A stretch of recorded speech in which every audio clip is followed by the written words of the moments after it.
Daddy is the sweetest daddy in the world. Daddy is the most handsome. The smartest.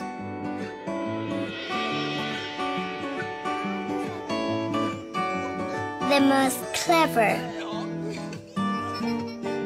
The kindest.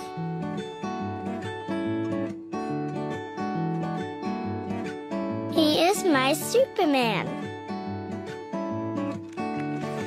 Daddy wants me to do well at school. Daddy is just great, but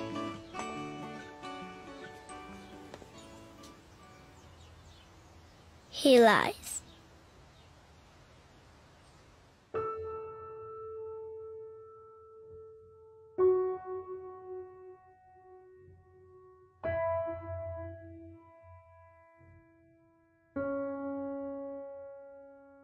He lies about having a job.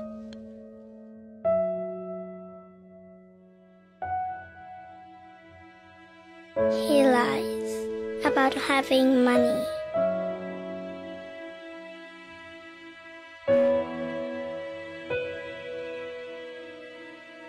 He lies that he's not tired.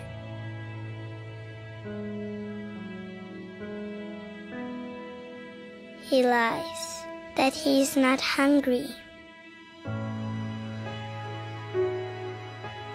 He lies that we have everything.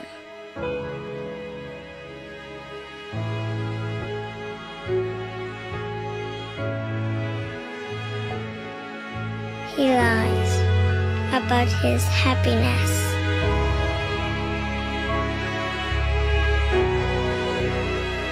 He lies because of me.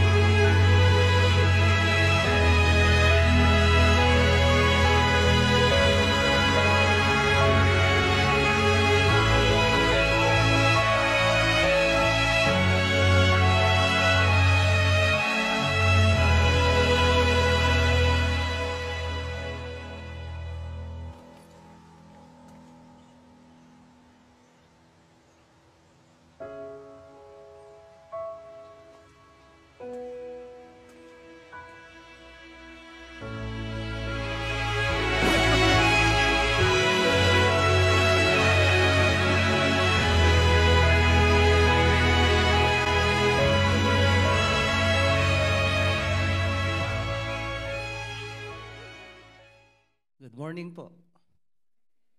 Pwede po bang tumayo yung mga tatay natin dito? Lahat ng tatay, daddy, ama, apa, opa. Ayan. Ayan. Happy Father's Day po sa atin. Walang tatay na maglalaba mamaya. Okay? Walang magluluto, walang maglalaba. Araw ng pahinga ng mga tatay. Kaya mga nanay, mga anak, huwag niyong papagurin yung mga yan. Ipadala niyo sa, ano yan, ba? Saan maganda ba? Wensya. Sige po, makakaupo na po. Palakpakan niyo ulit yung mga tatay natin dito. Ayan. Okay. In relationship with the film na pinanood natin, Daddy is a Liar. Totoo? Liar ba talaga? Liar ba sila o ayaw lang nilang sabihin kung ano yung tunay na pinagdadaanan nila? Alam nyo, pag hindi ka patatay, hindi, kagaya ko, pastor, walang makakaintindi sa pastor kundi pastor lang. Okay? Kahit sino pang tao, maliban kay God, walang makakaintindi 100% ano yung struggle mo, ano yung pinagdadaanan mo, ano yung mga laban mo sa buhay. Ganon din yung mga tatay. Pag tatay ka, ang makakaintindi lang sa'yo, tatay din. Hindi ka maintindihan ng mga anak mo. Minsan, pati asawa mo, hindi ka maintindihan 100%. Siguro 75 to 80, maximum 90, maintindihan kanila, pero 100% hindi. Kaya nga yung tatay nakikiumpok sa mga bagets. Hindi, kanino nakikiumpok yan? Tatay din. Kasi sila yung nagkakaintindihan eh. Kaya siguro the right word is, daddy is a liar, sabi doon. Ano bang palitan natin? Secretive. Ayaw magsalita. Kasi ganito yan eh. Kunyari, may sakit. May nararamdaman si tatay. May nararamdaman si daddy. Hindi niya yan ikikwento sa pamilya. Hindi niya sasabihin sa asawa niya. Hindi niya sasabihin sa mga anak until malala na. Until hindi niya na kaya. Kaya yung mga tatay, pag sumigaw na yan ng, tama na, tabang na. Pag sumigaw na yan ng, may nararamdaman ako, ibig sabihin, dumating na yon sa tipping point. Dumating na yon sa boundary, lumagpas na yung nararamdaman. Totoo yun. Pag ang lalaki nagpa-hospital, ibig sabihin, matindi na yon. Hello? Pero hanggat hindi pa yan nagpapa-hospital, tinitiis niya yung nararamdaman niya, hindi niya sinasabi. Kaya nga ang sabi, yung mga tatay daw, hindi napapagod, nabubuwal na lang. Tama po ba? Tahimik nyo ah.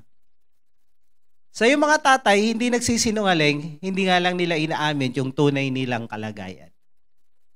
Kaya mga anak, mga misis, ramdamin nyo na lang. Ano kayo nararamdaman ni tatay ngayon, ni papa, ni daddy ngayon? Parang medyo matamlay ah. Parang hindi bumabangon sa higaan ah.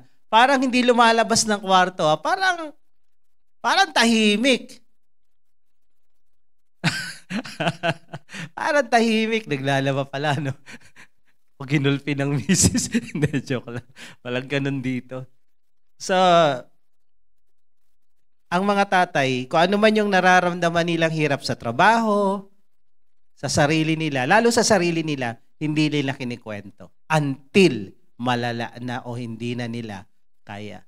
Bakit? Kasi ayaw nilang maging pabigat sa pamilya emotionally, mentally, na yung misis nag-iisip, uy, baka mamamatay ka na, walang magpapakain sa amin. So, baka mauna pa. Yung misis mamatay sa kakaalala. Di ba? So, hindi nila kinikwento dahil ayaw nilang mag-isip yung pamilya na dagdag pasanin pa sila sa kanilang pamilya at mga anak. Kaya tinitiis nila ang lahat. Hirap ng trabaho, totoo yun. Yung mga, minsan, alam mo yung budget kulang, may babayaran sa school, may gagawin sa eskwelahan yung mga anak. Imbis na ibili mo ng gamit, ibibili mo sa kanila.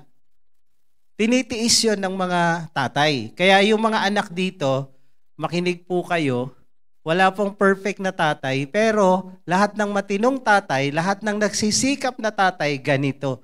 Handang isakripisyo yung sariling pangangailangan, sariling kalagayan, alang-alang sa anak. Sabi mo sa katabi mo kung may anak dyan, alang-alang sa'yo. Tapos nung lumaki ka, di ba? Biglang nung lumaki ka, iba na. Samantalang nung maliit, alam nyo, lalo na yung mga nagdaan na dito, yung mga nasa senior, yung mga nasa final stage na kanilang buhay, alam nyo yung hirap na pinagdaanan ng tatay. Ako, hindi pa, papunta pa lang eh. So yung pagising mo sa umaga, okay, baby pa lang, iiyak, gising kayo sa madaling araw. Siyempre, maghahati kayo ng misis nyo ng tulog, ng scheduling, and then, pag nag-aral na yan, ihahatid mo sa school, magkaiba schedule ng mga anak mo. Kung 3 yan, 4 yan, ako 2 lang. Yung schedule ng isa ko ay 7, yung schedule ng isa ay 9. Uuwi ka pa nun? Ihahatid mo, yung kotse ipapark mo, makikitulog ka kung saan doon sa parking lot, dahil uuwi naman yung isa ganito. Kaya pag walang pasok, ang masaya, tatay. Yes, walang pasok. Sana umulan bukas, pagod ako. So, iba-iba yung struggle and then, nag-high school na, Nako, iba na naman. Kung babae ang anak mo, may dala kang itak dahil baka mamaya may naghahatid na dyan. Kaya yung mga tatay, bumili na kayo ng shotgun, ha? Derya. So, iba-iba struggle. Pag lalaki naman, ayun na, medyo matindihan na. So, ang tatay, tinitiis lahat, nagsasakripisyo para sa pamilya. Kaya, let's honor the tatay today. At sana hindi lang today. Sana everyday. Hindi nyo alam yung paghihirap nila sa trabaho. Hindi nyo alam kung paano yung pagod. Tapos yung mga emotional na problema ng bahay, hindi yan palakibo. Hindi kumikibo yung mga tatay, pero dinidibdib nila yung mga nangyayari. Kasi tatay, they need to be strong in front of their families. Mahirap maging tatay kasi hindi ka pwedeng makitaan ng kahinaan. Kailangan makita nila na kahit nag-struggle ka na, kahit nahihirapan ka na, feeling strong ka pa rin. Feeling strong. Kaya, congratulate nyo yung mga tatay nyo dyan sa tabi. Congratulations, mga tatay.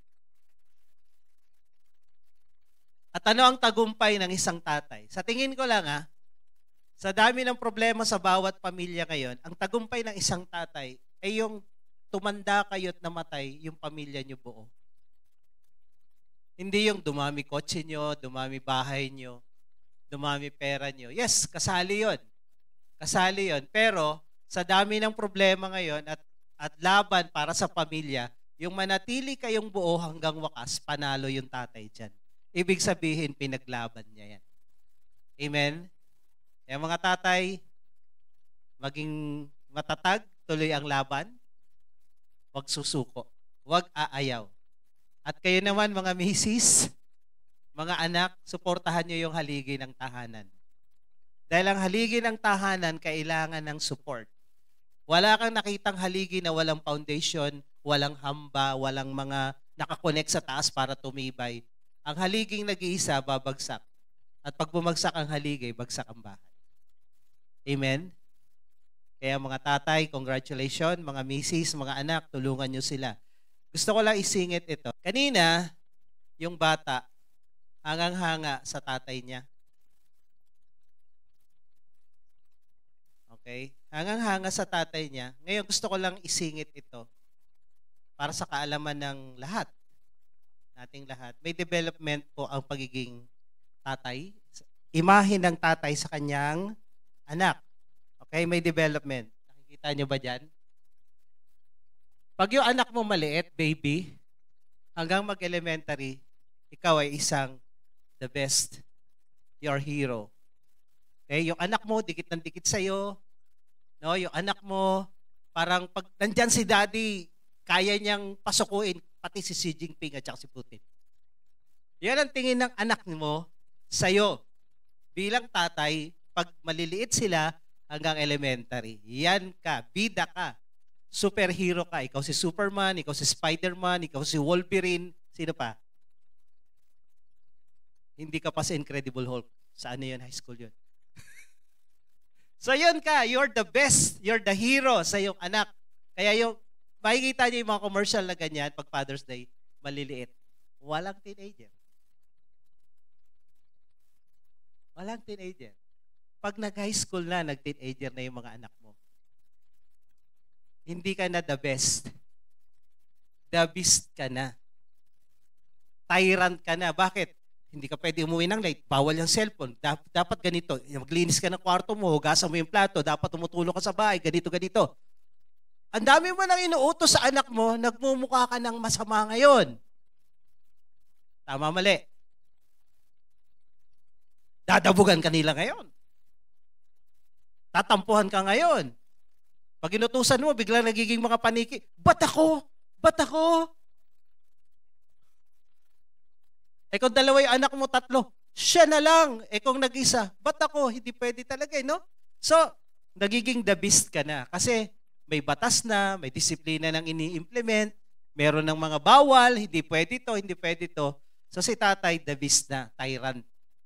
Nag-college yung mga anak mo, natuto. Nakapag-aral, may na mga bagong nalaman, mga gadgets na hindi mo alam. O hindi lang to sa high school, at college yung edad. Pag nag-edad ng 18, 20, ang tingin sa tatay, hindi man nila sasabihin, Bobs, bobo naman ni daddy. Simple lang yan. Di mo, ganito lang yan, o pipindutin mo lang to, tao. O, yan na.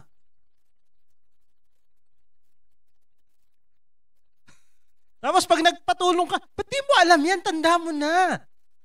Simple lang yan. Oo, ito. Tapos naiinis silang turuan ka. Samantalang nung tinuturuan mo sila, hindi sila naiinis. Tama, mali. So, hindi nila babanggitin na bobo ka. Pero ramdam mo. Ramdam mo eh. Pati ba naman yan? Hindi mo alam. Unintelligent. Hero, tyrant, unintelligent. Pero pag nagpamilya na tong mga to, naging ama, naging magulang na, naging family man, best bobo basis. Aalalahanin nila yung mga sermon mo, aalalahanin nila yung mga pagalit mo, aalalahanin nila yung mga ginawa mo dahil hindi nila alam kung anong gagawin nila sa anak nila. Ngayon, maaalala nila, ay, ganun yung ginawa ni daddy. Ganun yung ginawa ni tatay. Ganun yung ginawa ni papa. So ngayon, ikaw ay nagiging model. So, ilang B yan? 4 na B. Best, beast, bobo, basis. Hero, tyrant, unintelligent, and model. So, ang struggle ng pagiging magulang, tatay, pag nag-high school at college ang inyong mga anak. Kaya, inaantay ko yung ganyang mga movie na college tsaka high school. Wala. Wala. Okay? Kaya yung mga high school dito, tasa kami ng mga high school. High school pa ba tawag natin? Di na, no? Tawag natin? Senior high, taas ang kamay. Tsaka yung mga nasa kolehiyo. Okay. Huwag niyong ganituhin yung mga tatay niyo, ha? Huwag yung ituring ng mga halimaw at mga bobo, Incredible Hulk, dahil sa dulo, babalikan niyo rin kung ano yung ginawa nila. Tandaan niyo, walang second time na naging magulang. Walang second time na nagpamilya, lahat first time. Okay? Kaya first timer lahat tayo, pwede tayong magkamali at hindi natin maging perfect yung ginagawa natin. At sa harap ng Diyos, that's okay. Basta sumusunod lang tayo sa salita niya, balang araw mag-i-improve din tayo. Amen po. Kaya mga tatay, asan kayo ngayon sa 4 na B sa palagay nyo? Sa inyong mga anak? Bote. Yun. Pag hindi mo kinaya yung 2 bis and bobo, bote ka na lang ng bote. Sa dulo, basag buhay mo. B pa rin, basag buhay. So, mga anak, huwag nyo ituring yung mga tatay nyo na the beast. Not normal yan na kayo pagsabihan at pagbawalan dahil darating ang panahon, kayo naman ang lulugar sa lugar nila. At hindi bobo yung mga yan. Dahil kung bobo yung mga yan, hindi kayo lumaki ng ganyan. At alam nyo, kung ano yung anak, mas kayo sa magulang. Sabi ng Bible, the glory of the latter house will be greater than the former. Kung ano yung ngayon, mas higit kaysa sa dati. Kung bobo yung dati, mas bobo ka ngayon. Hello? Kung matalino ka ngayon, ibig sabihin, matalino pinanggalingan mo. Kung magaling ka, ibig sabihin, magaling yung pinanggalingan mo. Amen? So, palakpakan po natin uli yung mga tatay. Tayo po yung mga tatay. Pwede po ba kayong tumayo? Yung mga nasa side na yan, punta kayo doon. Yung sa side dito, punta kayo dito. Tapos, bababa po kayo rito. May pamimigay lang kami dyan. Habang kayo ay bumababa. Mga tatay lang, hindi mukhang tatay.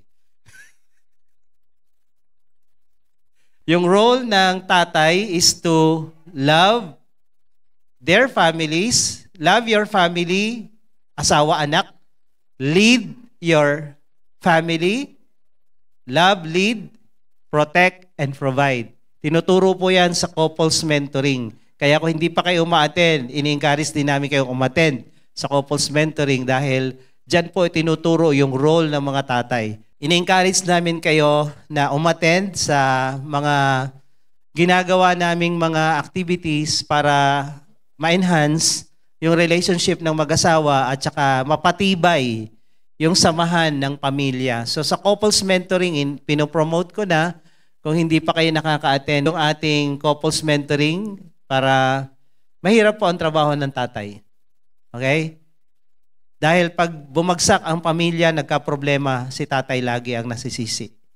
Si tatay ang nakikita, si tatay ang nasisisi, si tatay ang laging may kasalanan. Sa totoo lang, yun talaga. Kahit ako. Pag may kinakounselan ako, tapos nagka-problema yung mag-asawa, ang una kong ginigisa yung lalaki dahil ikaw ang leader. Ikaw ang number one na ipaglalaban, ipagtatanggol ang iyong pamilya. Na hindi mo papayagan ang mundo at ang demonyo na sirain kayo. Okay? Kaya mga tatay, tayo yung haligi ng pamilya, kailangan matibay tayo. Matibay tayo saan? Matibay tayo na ipaglaban yung pamilya natin buo. Matibay tayo na yung pamilya natin na ibibigay yung pangangailangan. So, provider tayo. Matibay tayo bilang protector ng pamilya natin. Dahil walang magpo-protect sa ating mga anak, lalo na ko yung mga anak nyo babae, kundi kayo. Dahil yan ang trabaho ng tatay. To love, mahalin ang pamilya, ang asawa, anak, to lead, pangunahan, kayong mag-lead, lalo kayo, paglapit sa Panginoon, kayo dapat yun, hindi yung misis. To lead, to protect, proteksyonan nyo lahat yung mga anak nyo, dahil pag ako nakakapanood ng news, ni rape yung 11 years old, yung bata na sagasaan, 7, nalunod, ang tinatanong ko kagad, asan ang tatay nito? Asan ang tatay nito? Bakit to nangyari? Ang tatay ang protector. So tatay, protector. Provider. Pag may namamalimos dyan, tinatanong ko dyan, sa masinag, asan tatay mo? Andun po, nagiinom. Kulang na lang, bigyan ko yung bata ng laso nito, ilagay mo sa iniinom. Kakainis eh.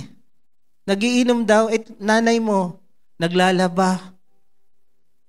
Sabi ko, kaya yung mga anak nandito, hindi nyo naranasan mamalimos, hindi nyo naranasan magtrabaho ng bata pa kayo. Pasalamat talaga kayo sa mga tatay nyo. Palakpakan nyo sila. Pasalamat talaga kayo. Dahil in one way or another, nagsikap sila sa abot ng kanilang makakaya. Hindi man siguro na ibigay lahat ng pangangailangan o ng gusto nyo, pero they have done their best. Hindi kayo nakarating dyan, nakapag-aral or what, kung hindi nila ginawa yung kanilang tungkulin, the best that they can.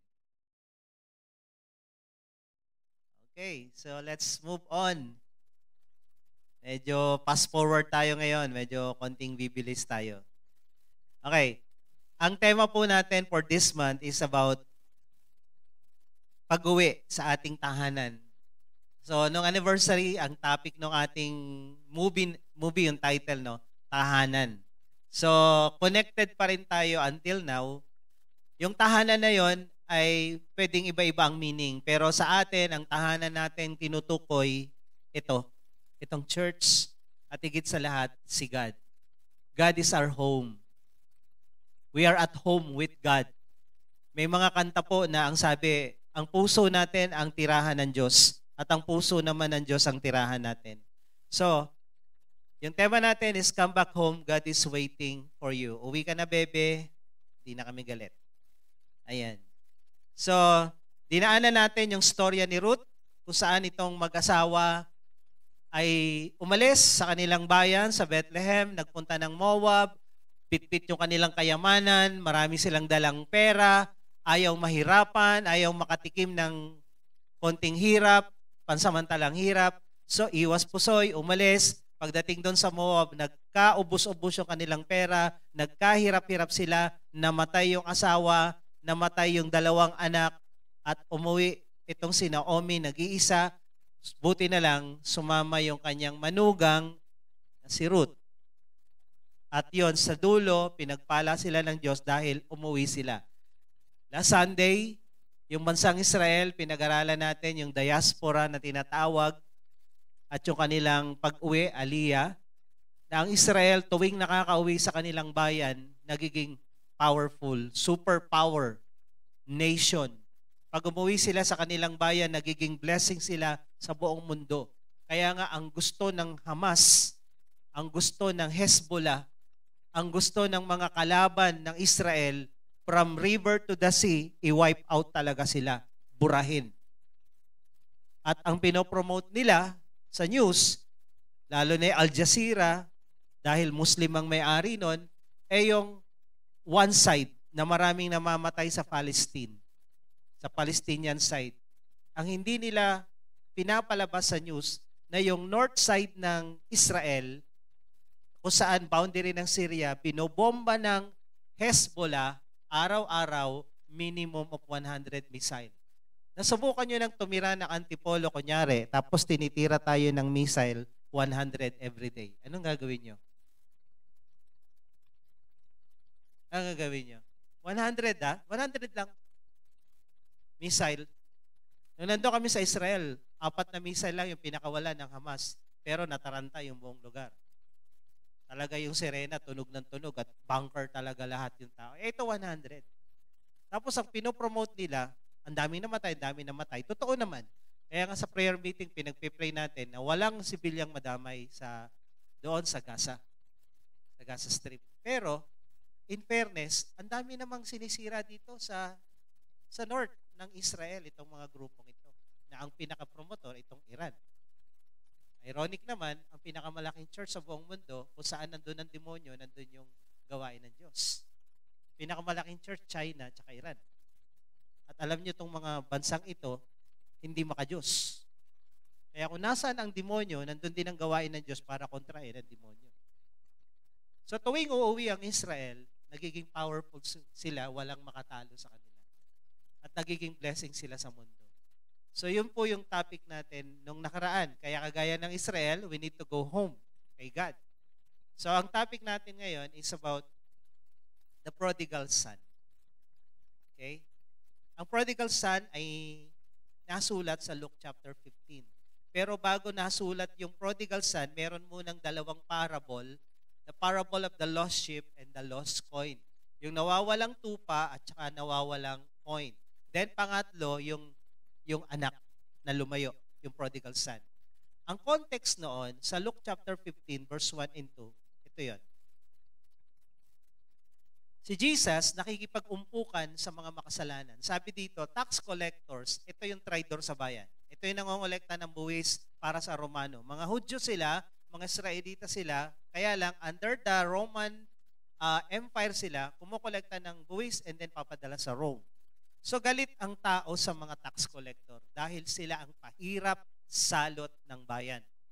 And then, the tax collectors and other notorious sinners, mga kriminal, mga prostitute, ando doon. Nag-uumpukan lahat sila. Sabi dito, notorious sinners often came to listen to Jesus teach.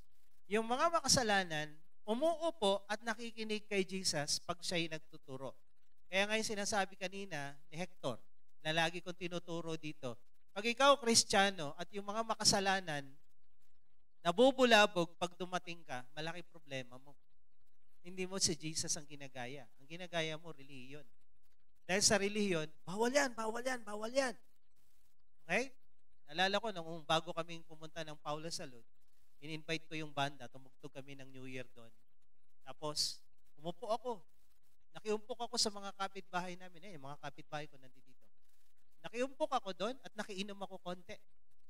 Sabi ng isang religious na palamura, pastor ka pala eh. Bakit ka umiinom?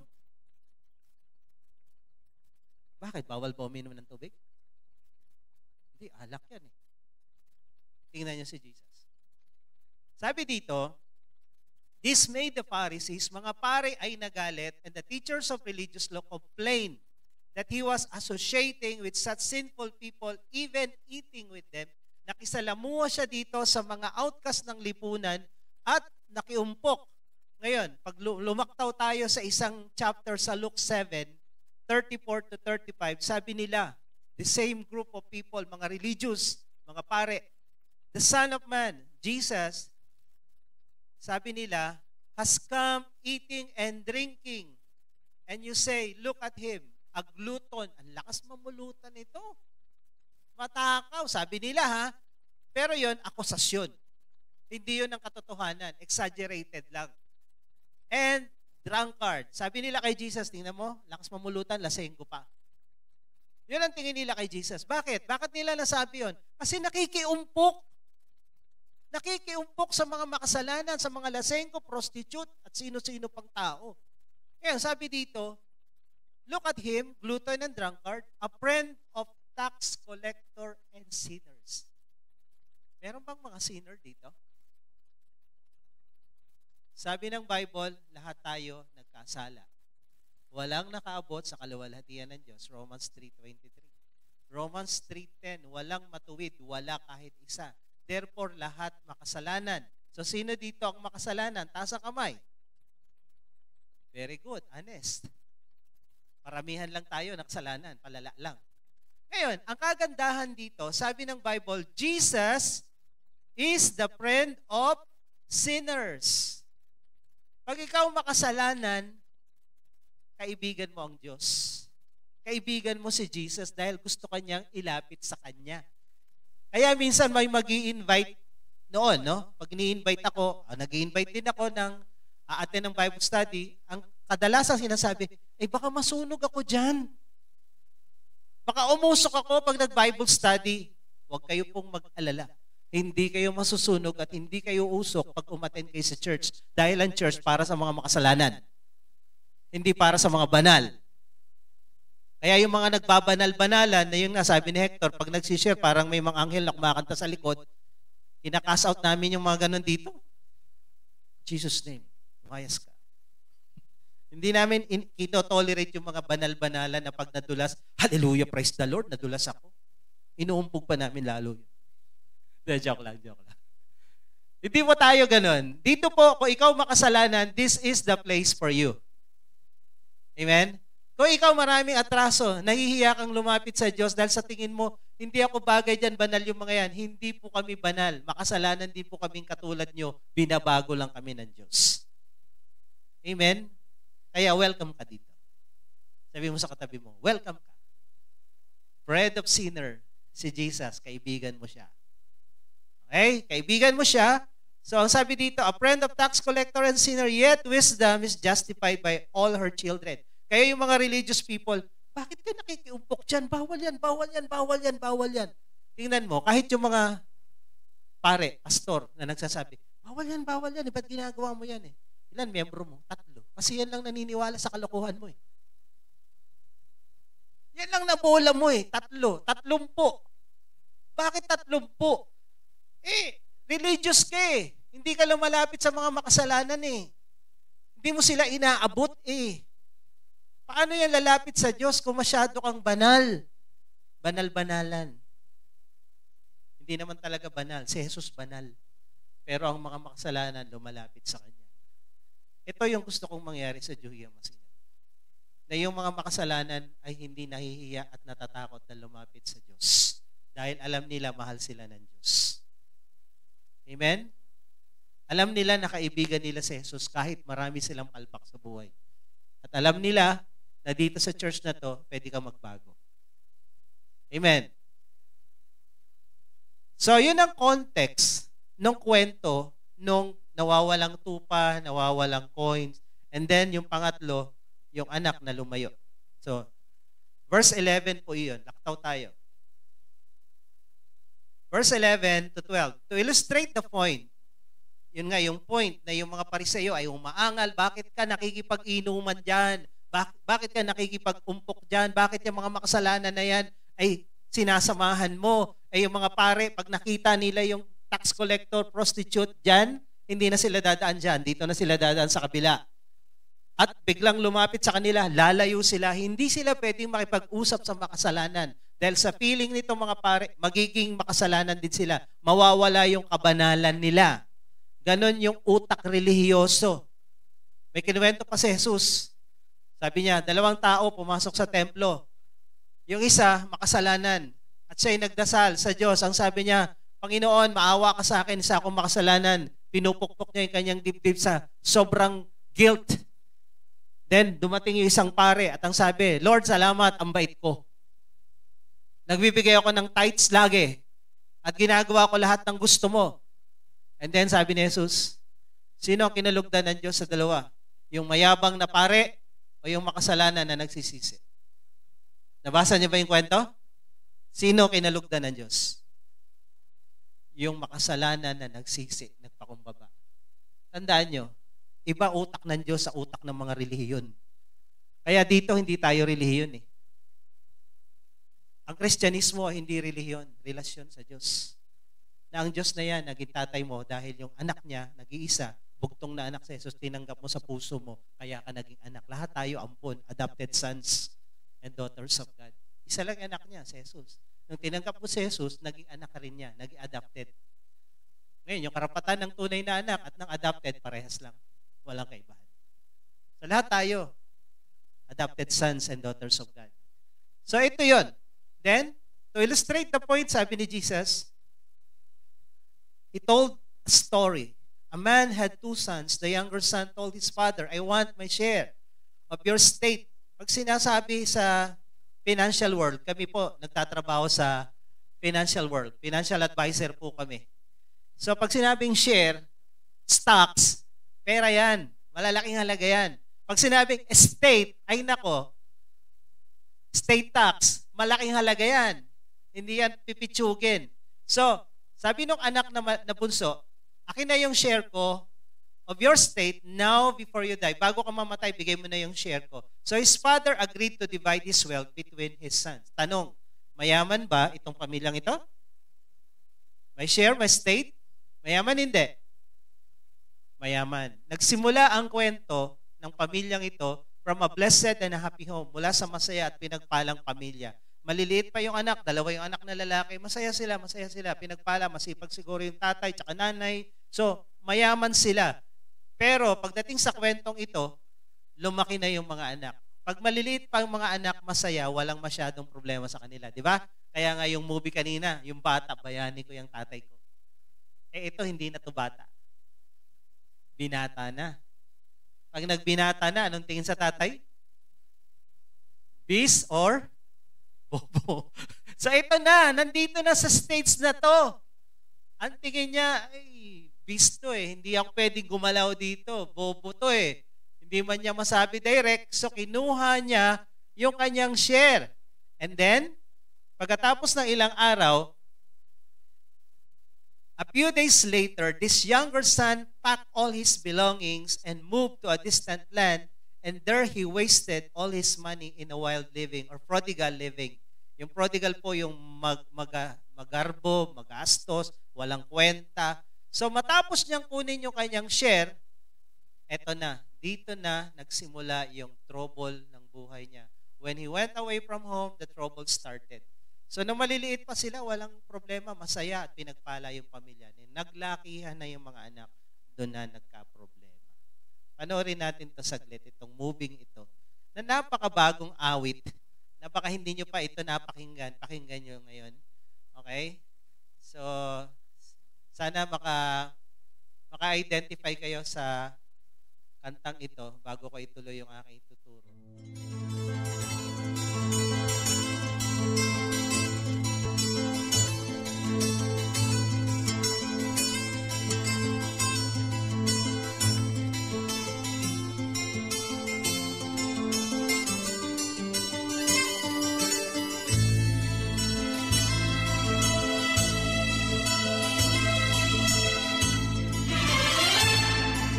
Isilang ka sa mundong ito, laking tuwa ng magulang mo, at ang kamay nila ang iyong ilaw. At ang nanay at tatay mo'y di malaman ang gagawin, minamasdan pati pagtulog mo. At sa gabing napupuyat ang iyong nanay,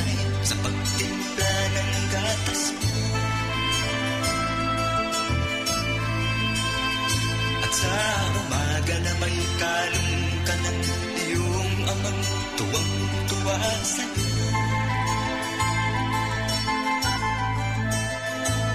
Ngayon nga ay malaki ka na, ang nais mo'y maging malaya.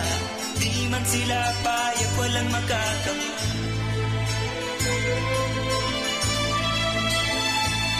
Ikaw nga ay biglang nagbago, naging matigas ang iyong ulo, at ang payo nila'y sinuway mo. Di mo man lang inisip na ang kanilang ginagawa'y para sa'yo. Pagkat ang nais mo'y masundot ang layaw mo, di mo sila pinapansin.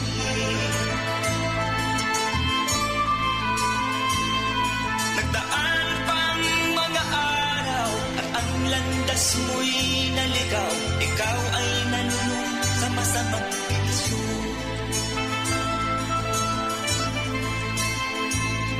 At ang una mong nilapitan, ang iyong inang lumuluha. At ang tanong na, ba't ka nagkaganyan? At ang iyong mga matay biglang lumuha ng di napapansin. Pagsisisiyang sa isip ko, nalaman mo ika'y nagkamali. Pagsisisiyang sa isip ko, nalaman mo ika'y nagkamali.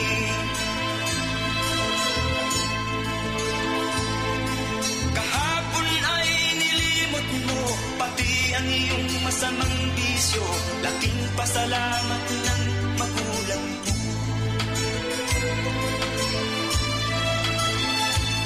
Ikaw nga ay tuluyang nagbago, natagpuan ang sarili, galaw ng isip mo matuwid na. Patuloy ang takbo ng araw at ikaw ay natutong umibig. Hindi naglaon at ipinasya mo, lumagay ka na sa tahimik. Pagka binata mo'y natapos na, malapit ka nang maging ama, kaya lalong nagsikap ng gusto.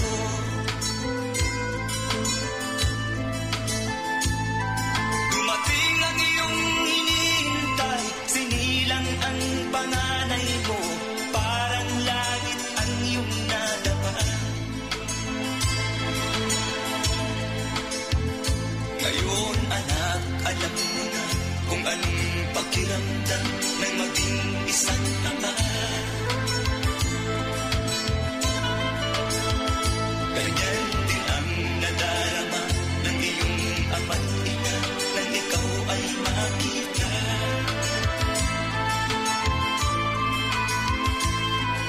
Ngayon iyong naramdaman, ngayon iyong naranasan, ngayon iyong maiintindihan.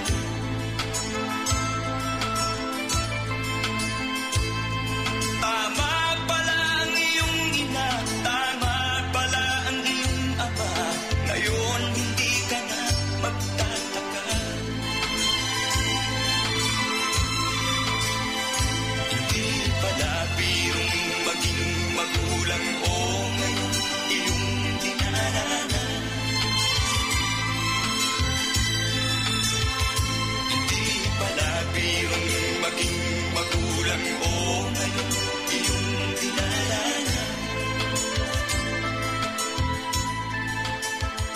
Hindi pala birong maging magulang o ngayon aking dinaranas. Kaya pag maliliit pa, cute.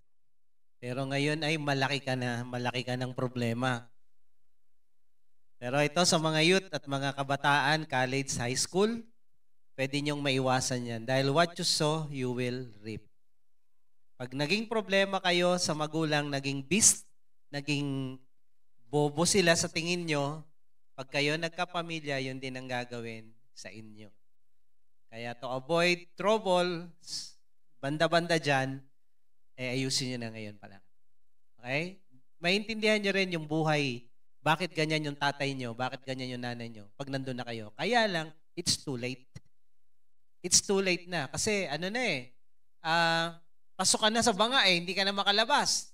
Kaya bago pa kayo dumating sa puntong iyon, dapat malaman nyo na ito yung tamang gagawin at ito yung maling gagawin, huwag nyo nang gawin. Amen?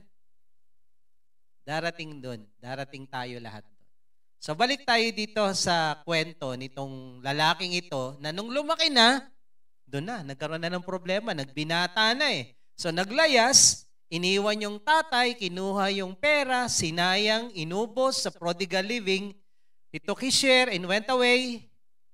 He want to experience a life away from his father. Bakit? Tyrant na yung tatay niya. Ang dami ng bawal. Hindi pwede to, hindi pwede to, hindi pwede to.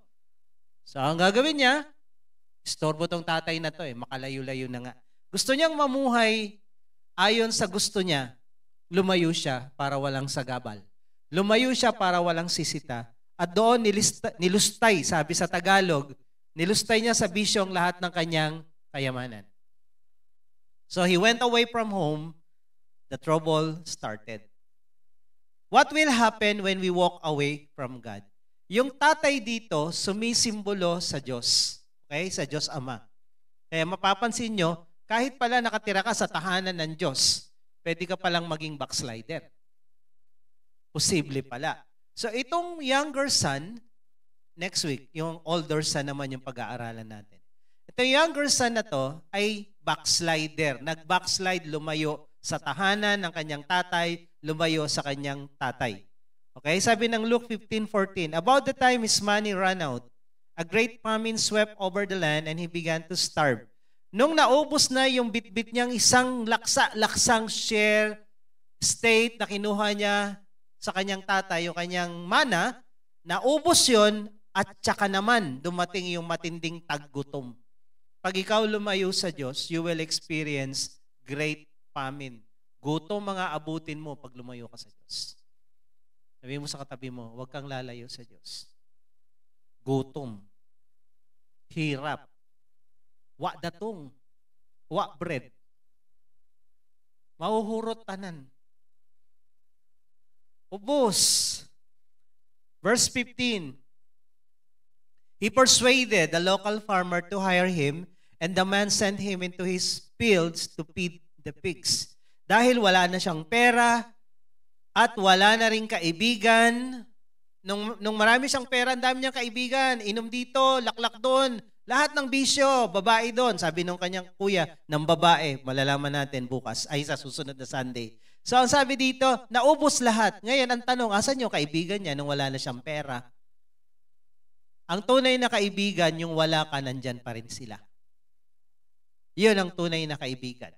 At yung kaibigan na yun, sa Bible study mo yun, matatagpuan. Hindi yung, oy, sosyalan tayo, punta tayo doon, biyahe tayo, bili tayo ng mga mamahaling gamit. Wala ka ng pera ngayong pambili. Sila na lang. Ang tunay na kaibigan, kahit wala ka, nandyan sila. Kahit wala kang pera, nandyan sila sa iyo. Yun ang tunay na kaibigan. Huwag mo yang iwawala. Mawala na lahat, wag lang yung grupong yan. Amen. So nawala yung mga kaibigan niya at walang magbigay man lang ni isang tinapay. So nag-apply siya ng trabaho doon sa local farmer para maging tagapakain ng baboy. Sa Israel, they hate pigs. They don't eat pigs. Karumi-rumi sa kanila yan. Napakaruming hayop niyan sa kanila. At pag kinain mo yon marumi, how much more yung mag-alaga ka nun? Hindi sila nag-aalaga nun. At ang nangyari, hindi lang siya nag-alaga, yung pagkain ng baboy, yun na rin ang kinakain niya. Pag ikaw lumayo sa Diyos, gagawin mo yung mga nakakahiyang bagay na hindi mo nagawa noon. Lumalala ang taong nagbabackslide.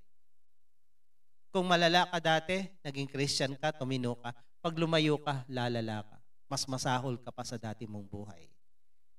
Sabihin mo sa katabi mo, huwag kang lalayo. Delikado ka. Verse 16, the young man became so hungry that even the pods he was feeding the pigs looked good to him, but no one gave him anything. Pag ikaw lumayo sa Diyos, you will experience shame, misery, and loneliness. Wala na yung tropa, mag-isa na lang siya, nakakahiya yung ginagawa niya. Pag nalaman ng mga kamag-anak niya to, yung pagkain ng baboy, kinakain mo, baboy nga, hindi natin kinakain, pagkain pa niyan. So lahat ng nakakahiyang bagay mangyayari sa iyo pag lumayo ka sa Diyos. Kaya sabihin mo sa katabi mo, huwag kang lalayo. The right decision. He came back home. Yung pag-uwi mo sa Diyos ay kailangan ng repentance. Okay? Ano yung repentance sa original na Biblia sa Greek? Ito ay metaneo. Yung word na metaneo, ito po yung tunay na repentance. Okay? Ano included sa repentance na tunay? Sabi ng Luke 15:17. When he finally came to his senses, nung nahihirapan na siya sa paglayo niya sa Diyos, sa paglayo niya sa tahanan ng kanyang ama, walang makain, walang pera, pati damit niya, wala na rin, nabenta na siguro, walang kaibigan, nagsusolot, nag-iisa na lang siya sa buhay, malungkot, mahirap, nakakahiya yung pinaggagawa niya. Sabi dito, na-realize niya. He finally came to his senses. Napag-isip-isip niya, napagtanto niya, he said to himself, at home, even the hired servants have food enough to spare, and here I am, dying of hunger. Buti pa sa bahay namin. Naalala niya yung home nila. Sabi niya, doon, pati mga katulong namin, busog. Katulong namin, ang daming kinakain. Ako dito, mamamatay sa gutom. Naalala niya yung blessing na iniwanan niya sa bahay niya. So, na-realize niya, ano ang repentance? Una, ang tunay na repentance, na-realize mo, mali ang ginawa ko. Mali ang kinalalagyan ko. Ang tunay na repentance, may pag-amin na mali yung ginawa mo. Sabihin mo sa katabi mo, umamin ka na. Mali. Pag hindi mo inamin na mali, walang pagbabagong magaganap.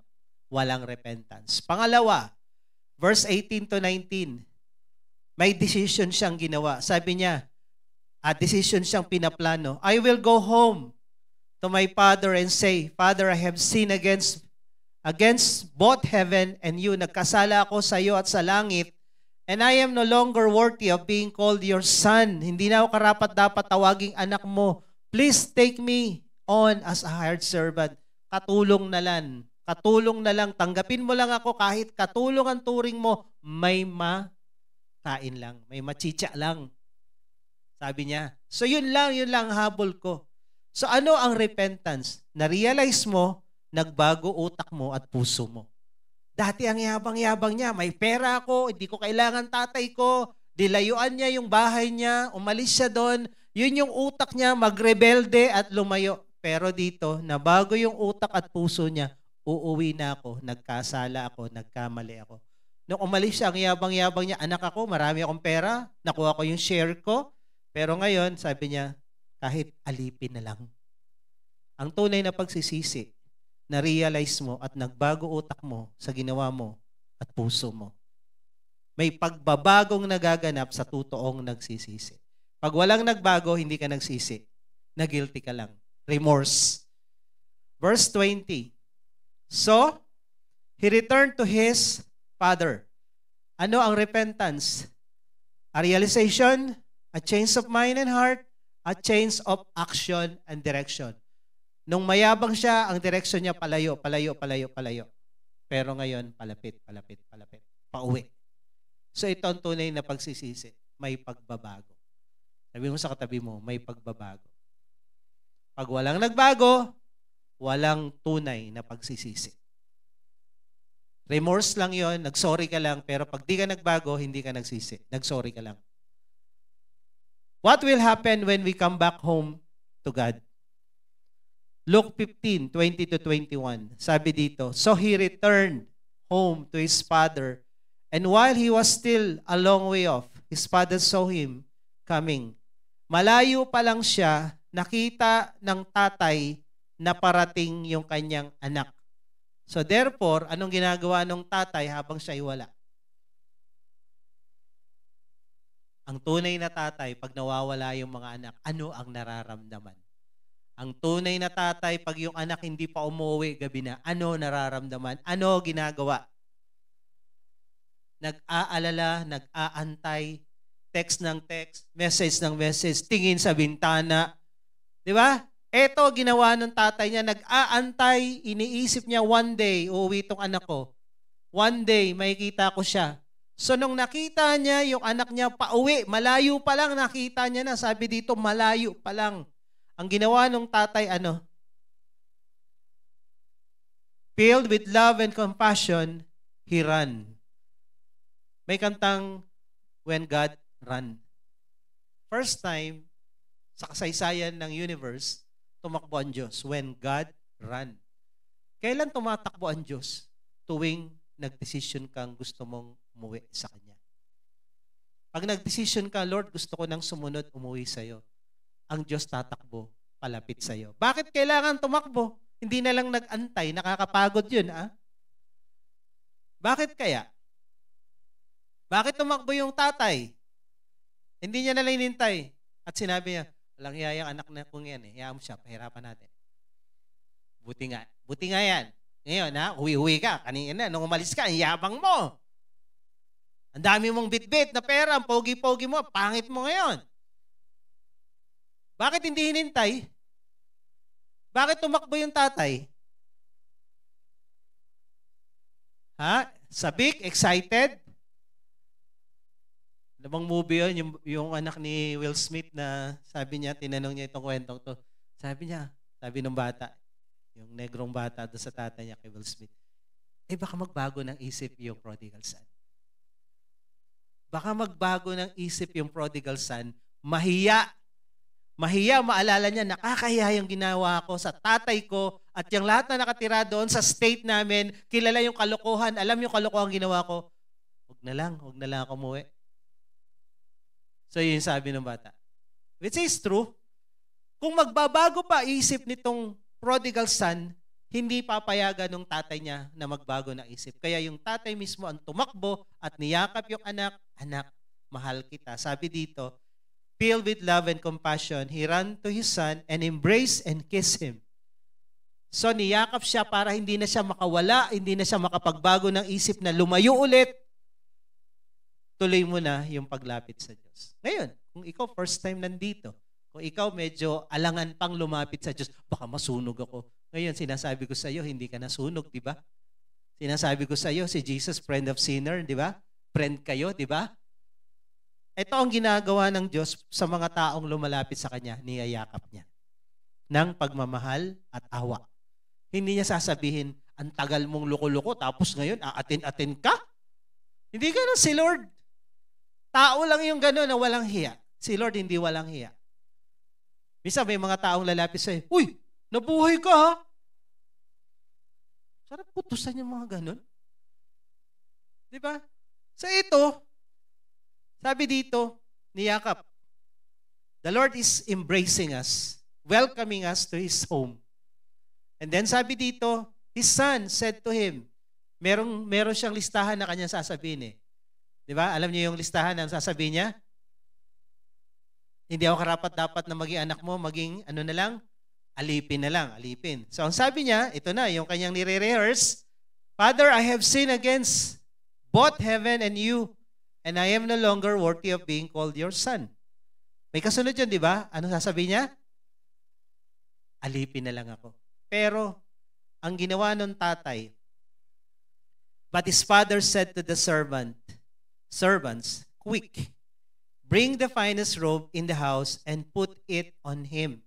Hindi na niya natapos yung script, ang sabi ng tatay sa mga katulong, dali, magdala kayo ng bagong damit, magara, yung pinakamagarang damit. Kasi gulag-gulanit na siya, ang dumi-dumi niya. Imagine mo, tumira ka sa mga kasama mo, baboy, doon ka nag-aalaga, doon ka na rin nanginginain, ang baho, ang dumi. So ang sabi ng tatay, dalian, bigyan ng bagong damit, suotan nyo siya, and then, get a ring for his finger and sandals for his feet. Bigyan nyo ng singsing. Ang singsing ay authority. Bilang anak, bilang mayaman, may singsing. At yung mga katulong walang tsinelas nung panahon na yon. Ang amo lang, ang boss lang ang may tsinelas. Kaya ang sabi ng tatay, bigyan ng tsinelas yan.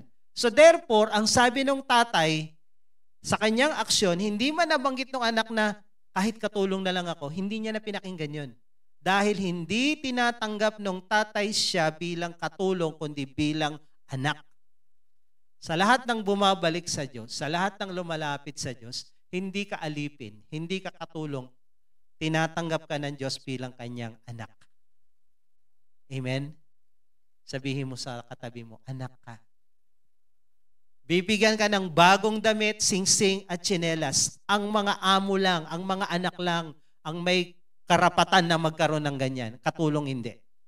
So ang sabi dito, bigyan siya, and kill the calf we have been fattening. Sa Tagalog, pinatabang guya, pinatabang baka. Sa Israel, marami silang baka. Marami yan. Pero merong special na baka na ikukulong lang nila yan na napakaliit na kulungan, hindi gumagalaw, pwedeng yumuko, pwedeng humiga, pero hindi pinagtatrabaho. Ang layunin nun, para tumaba siya ng tumaba, pag special na okasyon, yun lang siya kinakatay. Pag special na okasyon lang yung pinatabang baka. Parang, parang sa Japan, yung Wagyu, yung Kobe beef tsaka yung Wagyu.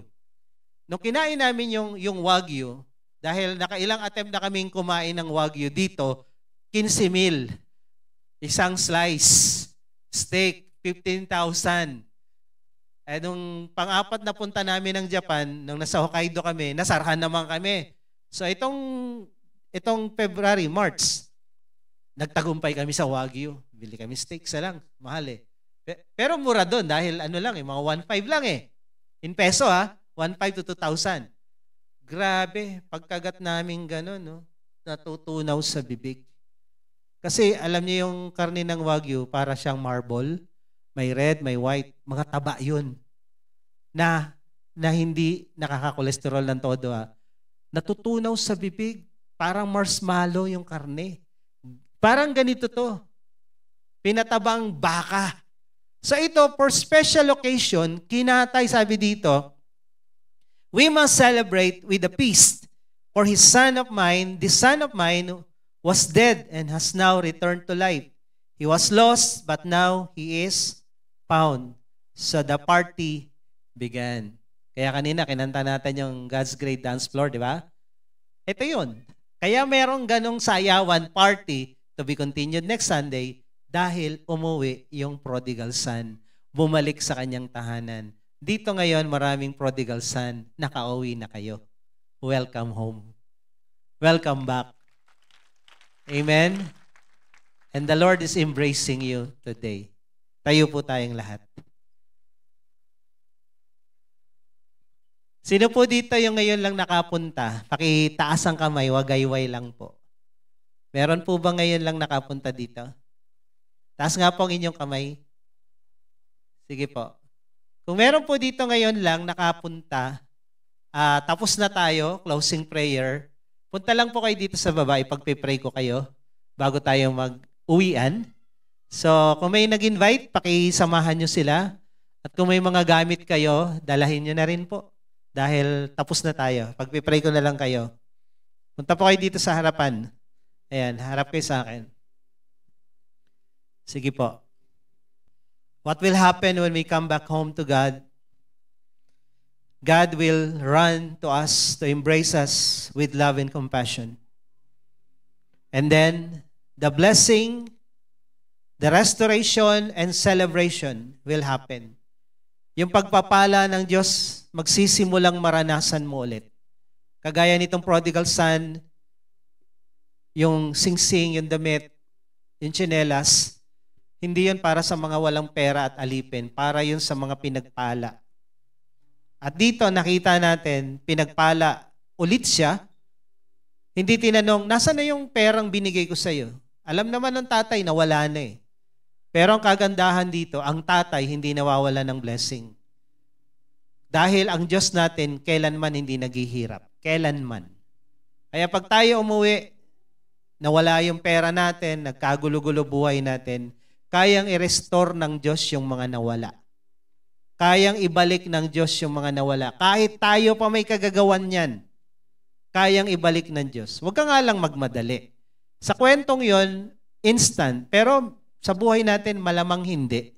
May proseso tayong dapat pagdaanan.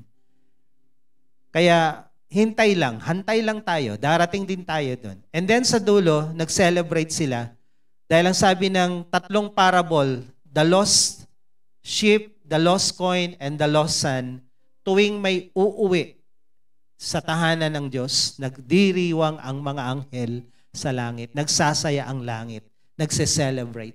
Kaya tayo, every time na may lalapit sa Diyos sa Bible study dito, Sunday, natutuwa tayo dahil may nakakauwi na naman.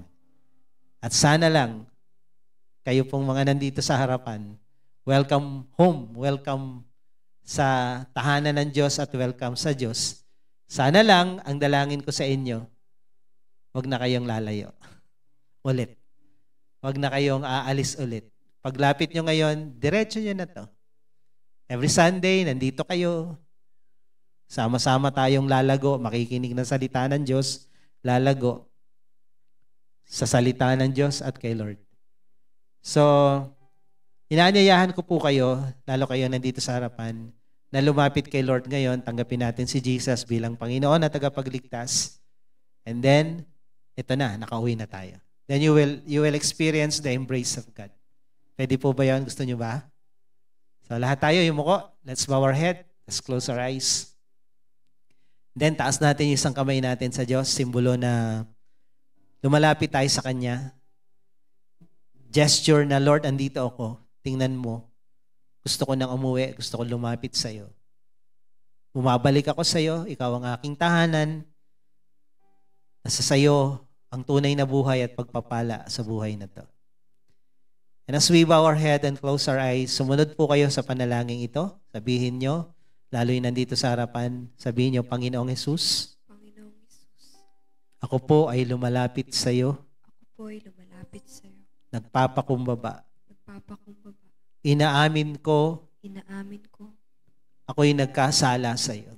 ako'y nagkasala sa iyo. Ako'y nalayo sa iyo. Ako'y nalayo sa iyo. Namuhay ng mali. Namuhay ng mali. Namuhay ng isang rebelde Namuhay ng isang rebelde sa kalooban mo, Panginoon. sa kalooban mo, Panginoon. Ngunit ngayon, Ngunit ngayon, ako po'y bumabalik. ako po'y bumabalik, Lumalapit sa iyo lumalapit sa iyo, at nagpapakumbaba. at nagpapakumbaba. Inaamin ko, Inaamin ko, ako'y isang makasalanan ako'y isang makasalanan at wala po akong magagawa at wala po akong magagawa para iligtas, para iligtas, para ayusin para ayusin ang aking sarili. ang aking sarili. Ngunit Panginoon, Ngunit Panginoon, ako po'y nananampalataya, ako'y nananampalataya, kaya ka namatay sa krus, kaya ka namatay sa krus, ay para tubusin ako, ay para tubusin ako, patawarin, patawarin, linisin linisin sa lahat-lahat sa lahat-lahat ng mga kasalanan ko. ng mga kasalanan ko. Sa paglapit ko sa iyo ngayon, Sa paglapit ko sa iyo ngayon, Lord, Lord, hugasan mo ko hugasan ng iyong banal na dugo. ng iyong banal na dugo. Salamat sa pagpapatawad mo. Salamat sa pagpapatawad. Salamat sa buhay na walang hanggan. Salamat sa buhay na walang hanggan. Salamat sa pagpapala. Salamat sa pagpapatawad. Salamat sa restoration Salamat sa restoration na sinisimulan mo ng gawin na sinisimulan mo ng sa gawin buhay ko ngayon. sa buhay ko ngayon. Ito po ang aking dalangin Ito pong aking dalangin sa pangalan ni sa Jesus. pangalan ni Jesus. Amen. Ako na lang pong magpipray. Pwede nyo na ibaba ang inyong mga kamay. Lord, dalangin ko mula dito sa harapan sa iyong mga anak na lumapit dito. Dalangin ko, Panginoon, kagaya ng kwento ng prodigal son, tumakbo ka, niyakap mo ng may pagmamahal at awa itong prodigal son. Lord, I pray for them, pati doon sa bawat isang nakaupo dyan na lumalapit sa iyo ngayon, I pray. Give them your best hug. Give them, Lord, your big hug, your embrace of love and compassion, na hindi mo kami kinokondemn every time na kami lumalapit sa iyo with humility, with true repentance. Gusto mo kaming makabalik sa iyo. Dahil doon sa tahanan mo, nandoon ang pagpapala. Nandoon ang restoration. Nandoon, Panginoon, ang celebration sa bawat umuwi sa iyo. Kaya I pray, Lord, sa oras na to, ramdam namin sa puso namin ang kagalakan ng langit, ang kagalakan sa puso mo, Panginoon, na meron na namang nakakauwi sa iyo. At ang dalangin ko sa bawat isang nandirito, ganito rin ang maging puso namin. Hangarin namin na lahat ng mga prodigal sons makauwi sa iyo. Lahat ng mga prodigal daughters makauwi sa iyo. At kami nawa ang maging instrumento mo na ma-guide namin sila pauwi. Dahil mahirap umuwi, Panginoon, kung walang mag-guide. Kaya tulungan mo kami, maging guide kami. At Lord, kami rin, Panginoon, huwag kaming lalayo. Whatever the reason is, hayaan mong manatili kami sa iyong tahanan. Dahil sa iyong tahanan, nandoon ang pagpapala. Pag lumayo kami sa iyo, gutom, hirap, kahihiyan. Makakagawa kami ng mga bagay na hindi namin nagawa dati. Kaya Lord, I pray, hayaan mo na manatili kami sa iyong tahanan, sa iyong banal na tahanan. Huwag kaming malayo. Pagpalain mo kaming lahat sa linggong ito. Hayaan mo, Lord, na yung kalooban mo, yung kabutihan mo, yung pagpapala mo, proteksyon, kagalingan, kalakasan, ay patuloy na maranasan namin lahat. Hayaan mo yung mga sakit at karamdaman na meron ng bawat isa, from head to foot, Lord, we speak your healing. In Jesus' name. Sa lahat ng nangangailangan ng pinansyal for this week, we speak breakthrough. Lord, matutugunan lahat ng mga pangangailangan at mababayaran, Panginoon. Sa lahat ng pinagdadaanan at sitwasyon na mahirap, problema, Panginoon, ikaw ang solusyon namin. Ikaw ang tagumpay namin sa lahat ng ito. Lord, we thank you. We give you all the praises, honor, and glory. In Jesus' name we pray. Amen and amen.